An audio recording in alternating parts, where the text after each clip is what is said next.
Hey, Bill Shaka here. Welcome to another edition of the 5 Minute Motivator. A couple episodes ago, I put something out about strategic planning and how strategic planning can actually be a learned process. Got some really fast and furious emails on that, so I decided to punch in an additional 5 Minute Motivator on the concept of can strategic thinking actually be learned.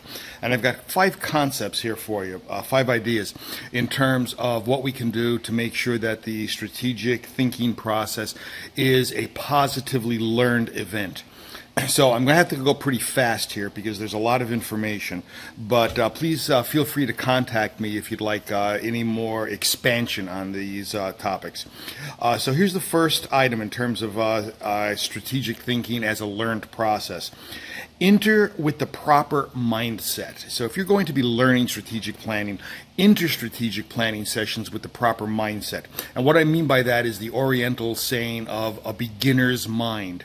If you've ever meditated or have done anything in terms of Eastern spirituality, they talk about the beginner's mind. You should never lose the beginner's mind. So consider that as part of strategic planning. I don't care how many years of strategic planning you've been through. If you're going through some type of training, enter with the beginner's mind, and I guarantee you're going to pick something up from that. So that's the first point. Here's the second. Come to the sessions, the training sessions on strategic thinking, with observable trends in your market or industry. Observable trends. In other words, have data. Have data. It's not just about conjecture. It's not just about how you feel this process should work, but it's about having data and observable information that you're going to be able to use at some point in the future. Here's the third. Be and welcome the devil's advocate. Be the devil's advocate. Even if you agree with the position, poke and prod and try to find fault with it. And if somebody is doing that to you, welcome it with open arms. This is not about ego. This is not about how your information has descended from on high. It's about doing what is right for the organization. And if you're the devil's advocate and you welcome the devil's advocate, you're going to get a lot more feedback. The fourth point is this: ask the second level questions. If something is going to happen, ask, then what? When that's answered, say, then what? And take it down to the core. This is analogous with peeling an onion. At the beginning, the onion has very thick layers and skin and so forth, but when you finally get down to that little nib, there's no more onion left. That's what you need to do by asking questions in the strategic thinking process.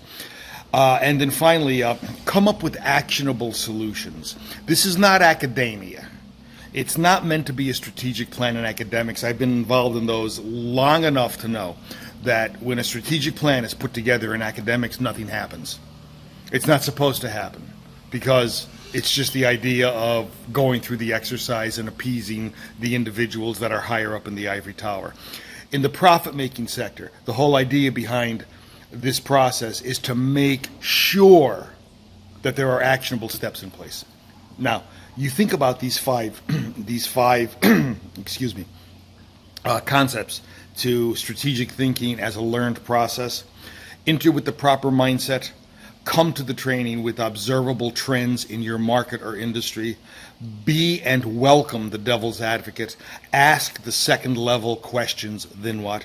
And come up with actionable solutions and plans. Folks, you put those in place and I guarantee you, you will learn more about strategic planning than you ever thought possible, and you will be actually implementing strategic plans a lot more effectively. Bill Shaka thanking you for attending another edition of the 5 Minute Motivator. Please like, share, comment. Please join the memberships. Bye.